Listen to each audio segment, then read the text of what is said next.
This is the Washington Times front page for Tuesday, October 24th, 2023. Thanks for joining us. I'm George Gerbo. Israel's window of opportunity to launch a decisive ground assault on Hamas has seemed to narrow, with reports of growing impatience over the long-awaited offensive. Ben Wolfgang and Guy Taylor report the likelihood that some of the remaining hostages taken by Hamas could be killed is by all accounts a leading factor driving Israel's reluctance to launch the operation.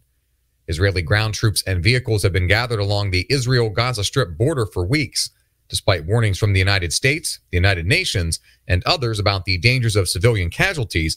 A full-scale invasion is widely viewed as the only way to ensure Hamas as a military threat is eradicated. The conflict has thrown into question the U.S.-led push for an Israel-Saudi Arabia alliance that sources say involved discussions about granting the Saudis control over security in Palestinian areas in exchange for formal recognition of Israel.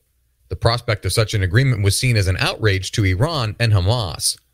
Israel and Saudi Arabia have been steadily inching closer to normalization, with U.S. officials nurturing efforts in recent months to help bring the two countries together through security and economic collaboration. D.C. Mayor Muriel Bowser has introduced legislation aimed at rolling back some of the city's anti-police rules as Washington grapples with a spike in shootings, robberies, and carjackings. Matt Delaney reports Bowser's proposal would allow officers to review their body camera footage before filing paperwork and would more clearly define situations in which an officer can pursue someone in their patrol car. The bill also introduces stiffer penalties for the ringleaders of retail theft crews and those wearing masks while committing crimes.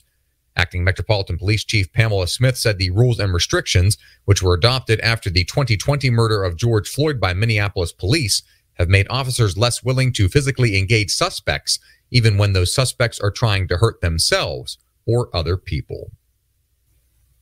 The House Homeland Security Committee has opened an investigation into how the Department of Homeland Security hired a woman who previously worked for the Palestine Liberation Organization's office in the U.S.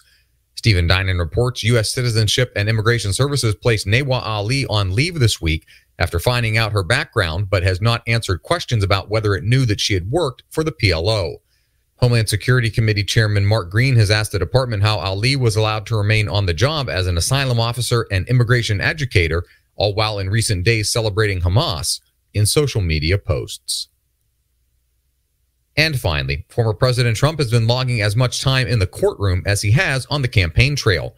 Seth MacLachlan reports since the beginning of October, Trump has spent 4 days campaigning in Iowa, New Hampshire, and Florida combined, and 4 days alongside his defense attorneys in a Manhattan courtroom.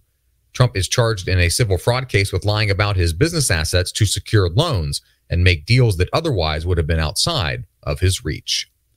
Find all of today's front page stories at WashingtonTimes.com/front page or on the Washington Times app, and find us wherever you get your podcasts. Just search Washington Times in your favorite podcast app.